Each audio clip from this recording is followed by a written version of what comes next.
दफ़ा एक दोस्त खारियाँ का था, इटली से आया, तो उसने कहा जी कि मैं खाना करना चाहता हूँ बिरादरी के लोगों को बुला के, तो आप उधर आ जाएं। तो उसको मैंने कहा कि मुझे मत बुलाओ, आपके लिए प्रॉब्लम हो जाएगा।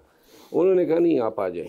तो खैर 2 दिन के बाद खान साहब ने एहतजाज का भी ऐलान कर दिया। अब एहतजाज के दिनों में फिर पकड़ दकड़ शुरू हो जाती है। फिर मैंने उसे कहा कि मत बुलाओ, आपके लिए प्रॉब्लम होगा। खैर उसने कहा नहीं आना है। जब दीना के नज़दीक में पहुंचा, जिस दिन खाना था, तो उसने कोई होटल बुक किया था, अहबाब अजीज़ रिश्तेदारों को बुलाया था। तो अचानक जो है कॉल आई और वो भाग रहा था। उसने कहा जी वो होटल भी सील हो गया, मेरे घर के दरवाजे भी बंद हो गए, सिर्फ खाना खाने जा रहा था। आपने बात की ना नून की, आजकल मुज़ाकिरात हैं, अल्लाह करे कामयाब हो जाए, वरना 2 सालों से तो हम बिल्कुल चोरों की तरह फिर रहे हैं। नाका आता है ना, टोपी रखी होती है, सर पे नीचे कर लेते हैं, मास्क लेते हैं। एक ज़माने में एक और मास्क पहना करता था, दाढ़ी आ जाती थी, कोई 65-70 साल का बूढ़ा हो जाता, उसमें नहीं पहचानते थे। कल लाहौर में 2 नाकों पे आया, अच्छा, दोनों नाकों पे पुलिस वालों ने पहचाना, उन्होंने उतारा और सब ने सेल्फी ली। मगर वैसे मुझे बताएं मरूद भाई, अभी आप आए लाहौर, पिछली बार भी आप आए थे, तो ये काफी आपके ऊपर नजर बहुत रहती है, तो इस बार आपने ऐसा कहा कि सेल्फियों से ही बात खत्म हो गई, कोई और नजर शजर तो नहीं पड़ी? 2 साल के से तो अब इस तरह है ना, कोई लम्हा ऐसा है नहीं जहाँ पुलिस ये सारे पीछे नहीं होते, गाड़ी के पीछे, होटल पे, अब आदत सी हो गई है। मुझे एक बात बताइए, आपके साथ अक्सर पार्टी के अंदर भी ये रहता है, और बहुत, जैसा मैंने आपके इंट्रोडक्शन में कहा कि आप जो दिल में आता है बोल देते हैं, और उसकी वजह से कभी कभी आप अपनी ही पार्टी में भी प्रॉब्लम में पड़ जाते हैं। तो ये कभी आपको कहा है दोस्तों ने कि यार मरवत थोड़ा हाथ हल्का रखा करो? या ना, देखिए मैं पार्टी से कभी मुस्तफीद हुआ ही नहीं हूँ, न मैं कभी सेनेटर रहा हूँ, न कभी मिनिस्टर रहा हूँ, न कभी मैंने एक टक्के का फ़ायदा उठाया है। लेकिन मैंने पार्टी के लिए मुल्क तूलो अर्द में कन्वेंशन, जलसे, जुलूस, मार खाई, पर्चे खाए, घर गिराए, सब कुछ मेरे साथ हुआ, तो मुझे किसी की क्या परवाह होगी? नहीं, मगर वैसे कोई दोस्त वाले, फैमिली वगैरह ना, मुझ पे किसी का कर्ज नहीं है, तो लिहाजा और मैं बात जो करता हूँ वो सच कहता हूँ और अपनी ज़मीर के मुताबिक बोलता हूँ।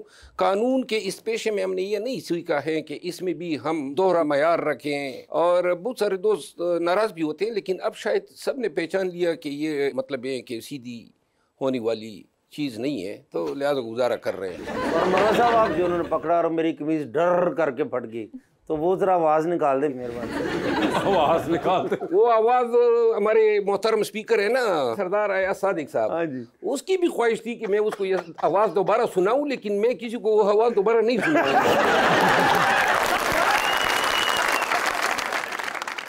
सर, आपने अपने एक इंटरव्यू में कहा था कि औलाद ना होने की वजह से आपकी वाइफ ने कहा था कि आप दूसरी शादी कर लें, जिसके जवाब में आपने ये कहा था कि ये एक बहुत बड़ा जुल्म होगा। तो हमारी सोसाइटी में तो ये काफ़ी कॉमन रीज़न है फॉर सेकंड मैरिज। तो एज अ मैन आपको लगता है कि ये काफ़ी यूनिक पर्सपेक्टिव है हमारी सोसाइटी में आपका, जो आपने पर्सपेक्टिव दिया? इस बयान पे मजहबी हलकों ने मेरे इस पे तनकीद भी की थी, लेकिन हजूर करीम ने तो कहा था कि शर्त यह है कि आप इंसाफ कर सके। मियाँ ने अगर एक ज़िंदगी पाई है, दूसरी ज़िंदगी तो है नहीं, ये हमारा अकीदा है। तो इसी तरह बीवी की भी नहीं है। अब यही एक ज़िंदगी में आप उस पे 100 तन ले आए, तो उसके लिए ज़िंदगी में क्या रह गया? देखिए, अल्लाह ने जो है ना, जब आपकी किस्मत मिला दी आपकी अहलिया के साथ, मेरा ख्याल ये है कि फिर औलाद या कोई भी कुर्बानी जो है वो इंसान को अपनी बीवी के लिए उठानी चाहिए। ये ज़िंदगी ये गुजर जाती है ना, अब आप उसकी ज़िंदगी जहन्नम बना देते हैं। मेरे चचा ने 5 शादियाँ की थी। अब चचा ने 5 शादियाँ की थी और मैं चचा को देखता आया, जब उसने दूसरी शादी की, फिर तीसरी, चौथी, 5वीं, तो जो ताज़ा शादी कर लेता वो उसका हो जाता था, पीछे वालों को छोड़ देता था। मतलब ये छोड़ से मुराद ये कि उनके साथ जो है कोई उनके मरासम ताल्लुक फिर नहीं होता, मोहब्बत बढ़ जाती थी। जो नई शादी सारे लोटे बन जाते हैं ना।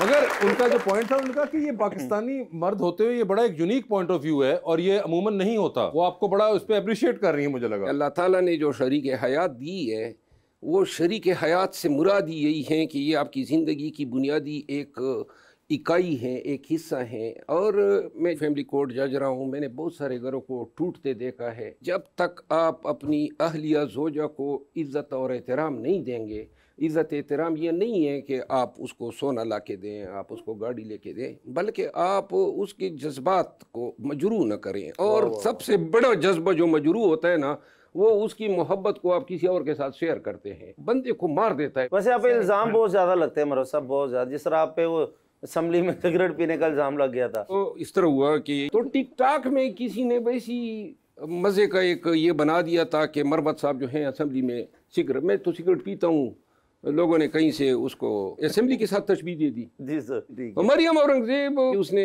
अयाज सादिक साहब को भिजवाया कि जी ये तो असेंबली में आपके सिगरेट पी रहा है। अब असेंबली के अंदर सिगरेट पीना, मैं वकील रहा हूँ, सुप्रीम कोर्ट ऑफ पाकिस्तान का वकील हूँ, मतलब ये मुझे से आदमी से ये तवक्को करना, हम तो कानूनन तहसीलदार की अदालत का भी एहतराम करते हैं, फिर असेंबली जैसी जगह पे मैं सिगरेट किस तरह। अयाज सादिक साहब ने भी आओ देखा न था बगैर किसी वेरिफिकेशन के, जबकि असेंबली में जगह जगह कैमरे लगे हैं, इन्होंने आते ही हाउस में कहा कि जी पाकिस्तान की तारीख में पहली दफ़ा एक मुअज़्ज़ज़ मेंबर ने सिगरेट पी लिया असेंबली के अंदर। अब कोई न मैंने पिया था न तसव्वुर किया था, मुझे बड़ा गुस्सा आया। तो मैं बाहर निकला, मैंने सिगरेट पे कश लगाया और कहा यार सादिक से सिगरेट इस तरह पिया जाता है, मैंने अंदर नहीं पिया था, आपको गलतफहमी थी। फिर मैंने इस पर प्रिविलेज मोशन मूव किया स्पीकर साहब के खिलाफ, लेकिन बाद में पता चला रूल में स्पीकर के खिलाफ प्रिविलेज मोशन नहीं होता है। अब मौजूदा वक्त में अयाज सादिक साहब जो है ना, वो मेरे लिए बिल्कुल इस तरह हैं जैसे बड़े भाई। क्या अच्छा,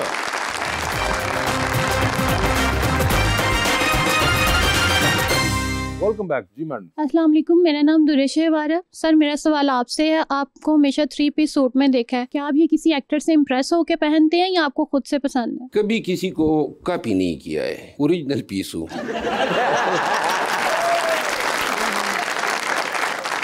ये जो 3 पीस है ना, बेसिकली जब लॉ आप पढ़ते हैं इंग्लैंड में, वहाँ ड्रेस पे बड़ा ही जोर दिया जाता है और खाने पीने के मैनर्स पे। मैंने वहाँ से पढ़ा है, तो वो चीज़ें अभी तक जहन में बैठी हुई हैं। वैसे मुझे एक बात बताएं, आपने जब जिक्र किया कि आप लंदन जब पढ़ने गए थे, तो सर वो वक्त याद आता है? आई एम श्योर बड़ा अच्छा वक्त गुजरा होगा लंदन में। उस वक्त मतलब जवान थे, है ना, और एनर्जीज भी थी, लेकिन बहुत ही आला टाइम को तो मैंने सीखा है वहाँ पे, वक्त ज़ाया नहीं किया। और पाकिस्तान में यहाँ पे ये होता है कि जब आप कुछ अफसर बन जाते हैं तो पीछे PA सेक्रेटरी, बैग उठाने वाला। लंदन में वहाँ की पढ़ाई ने हमें ये सिखाया कि आप खुद ही, हम टाइपिंग सीख गए, कंप्यूटर या लैपटॉप तो फिर बाद के ज़माने में आए। इसके बाद जो है सारा काम खुद करना, न कभी ज़िंदगी में PA की ज़रूरत महसूस की, ना आज तक कभी रखा, सारे काम खुद अपने करते हैं।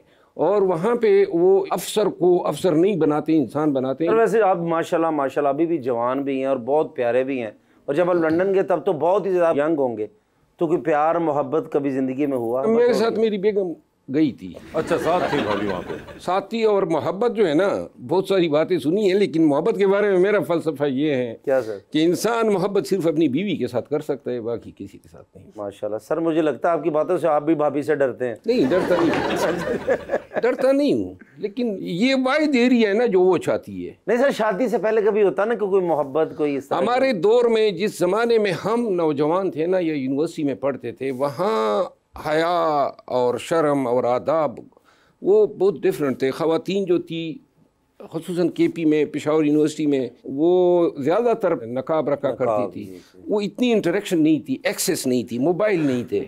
मतलब ज़्यादा से ज़्यादा क्लास में लड़की को देख लिया, लेकिन कभी ज़िंदगी में किसी के साथ